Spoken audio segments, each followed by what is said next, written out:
Syawal tiba membawa keberkatan. Inilah masa untuk bermaafan dan mengeratkan silaturahmi dan meraihkan kemenangan setelah sebulan berpuasa.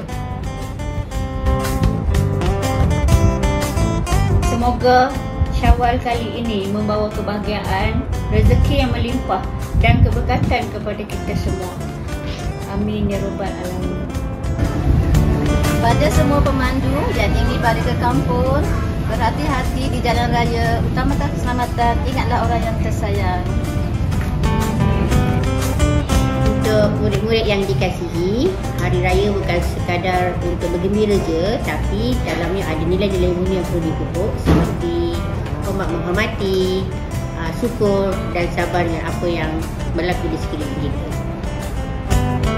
Peringkat dihidapi atas meja, rendang enak dimakan bersama. Salam Aidilfitri penuh ceria, maaf lahir dan batin diterima. Selamat Hari Raya, maaf lahir dan batin. Selamat Hari Raya semua.